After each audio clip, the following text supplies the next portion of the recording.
Shalom, graça e paz a todos aí. Boa tarde. Sejam bem-vindos todos ao canal Eleitos à Batalha. O Senhor nos deu uma missão a batalharmos pela fé.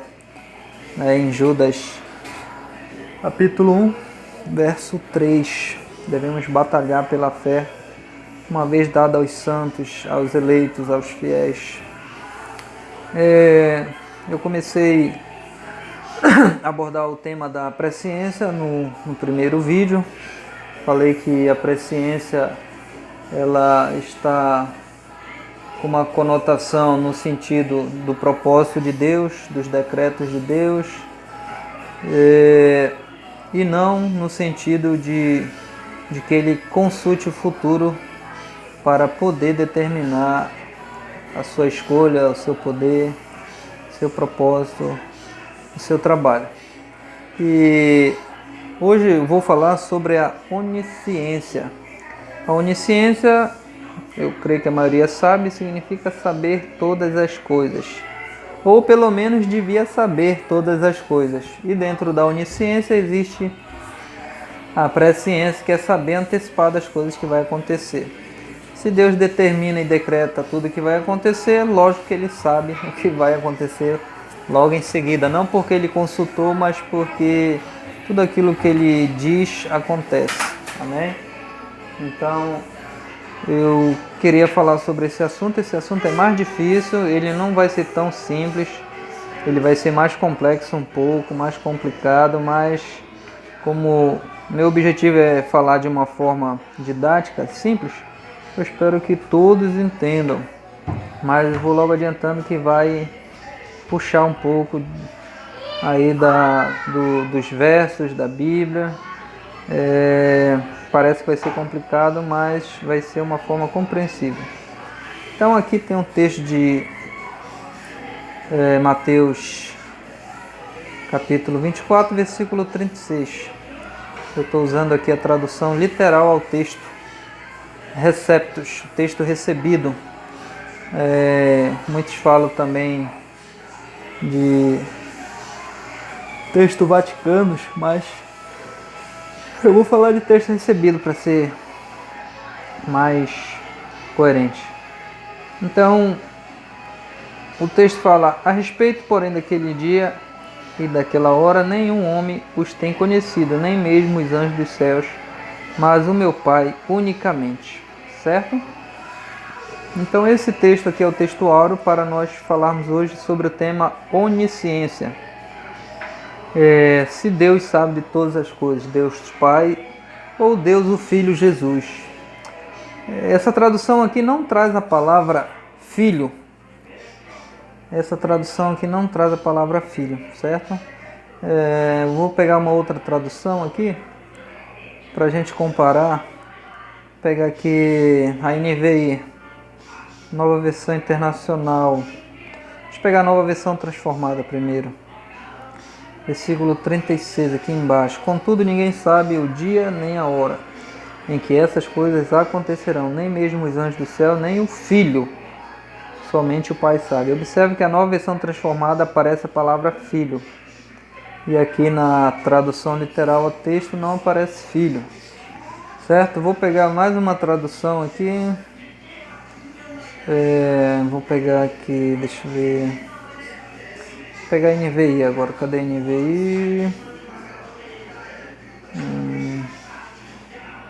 NVI diz assim: quanto o dia e a hora ninguém sabe, nem os anjos dos céus, nem o Filho, senão somente o Pai.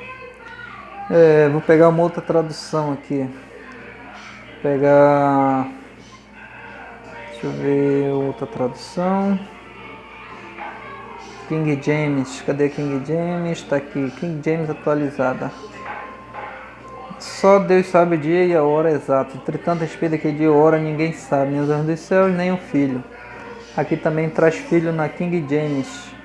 Vamos ver uma outra tradução aqui.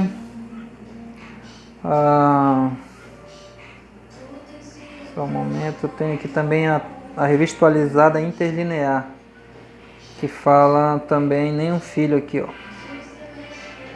Mas a respeito daquele dia e hora ninguém sabe, nem os anjos dos céus, nem o Filho, senão o Pai. Ok. Deixa eu ver uma outra versão aqui. Almeida século 21. Mas quanto dia e hora ninguém sabe, nem os anjos dos céus, nem o Filho, senão o Pai. Então observa que as únicas traduções que não aparece a palavra Filho da Sociedade Bíblica, tem aqui a Corrigida Fiel, mas daquele dia e hora ninguém sabe, nem os anjos do céu, mas unicamente meu Pai. Deixa eu ver se tem uma outra tradução aqui, tem várias traduções, mas eu acho que já dá para a gente ter uma noção do que se quer falar. Num texto, numa tradução aparece filho, e na outra não aparece filho.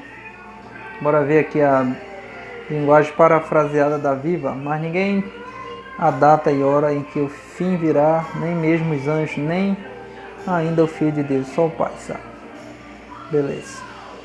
Então vamos lá. Eu vou ficar com essa tradução que eu gosto de trabalhar com ela. Então vamos lá. Esse versículo 36 aqui, em algumas traduções, tipo essa King James aqui, ó, fala que o dia da vinda do próprio Cristo, nem ele mesmo sabe, nem Jesus sabe o dia da própria vinda dele. Então, como vamos entender se ele sabe ou não o dia da vinda dele, se ele é Deus? A Bíblia fala que no Jesus é Deus. Então, alguém que é Deus, como Deus o Pai, ele é um ser onisciente, ou seja, ele sabe de todas as coisas. Ele é presciente, ele sabe pré-antecipadamente todas as coisas. Então, se ele é Deus, ele é o Todo-Poderoso, ele é onisciente, onipresente e onipotente. Mas esse texto está falando que o Filho não sabe o dia da vinda dele mesmo. Certo? Então, como fica se ele é Deus? Qual é a primeira dificuldade que nós temos para entender esse texto? Vamos trabalhar aqui. Primeiro, que a maioria dos manuscritos antigos, os textos gregos antigos, eles trazem a palavra filho. A maioria dos textos gregos antigos, eles trazem a palavra filho, certo?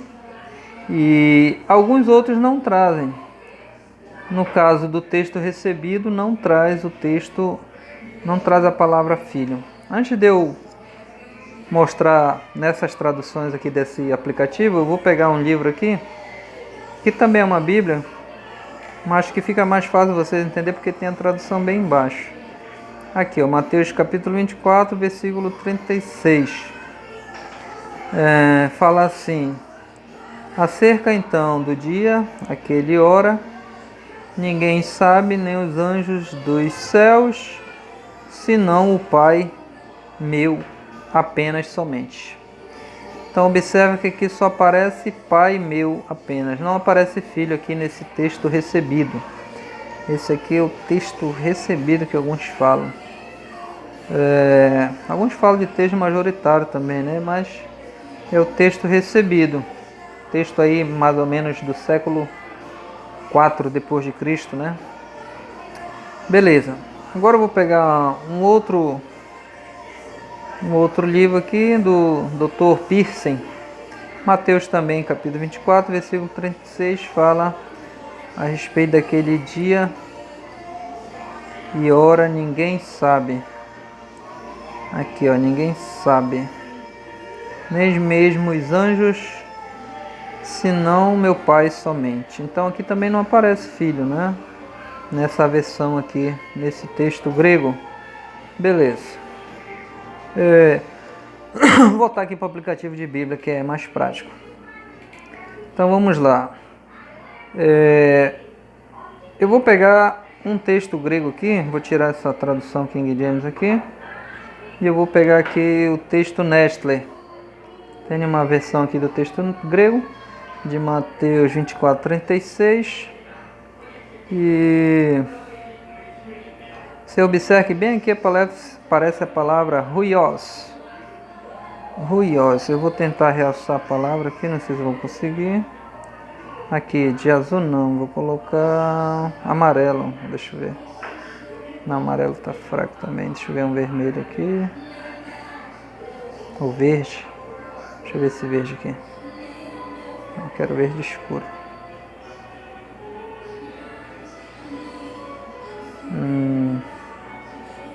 Não tô conseguindo colocar uma cor que destaca bem. Deixa eu ver um azul aqui, talvez esse azul. Tá aqui.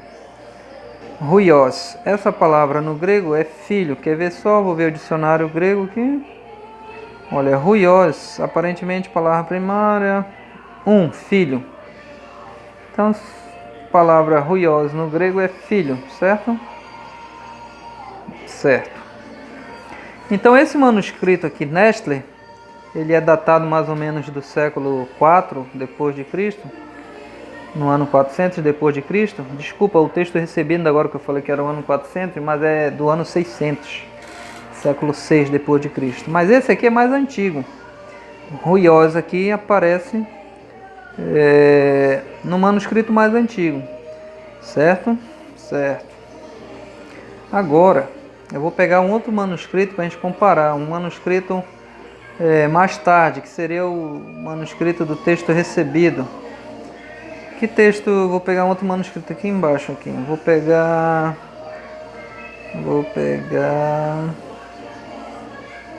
Deixa eu ver qual é que eu pego aqui.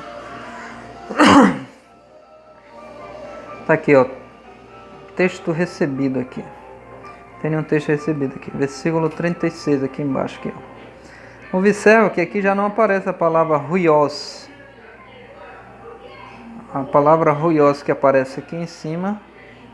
Nesse aqui, agora eu destaquei, realcei, mas não ficou permanente, não sei porquê. E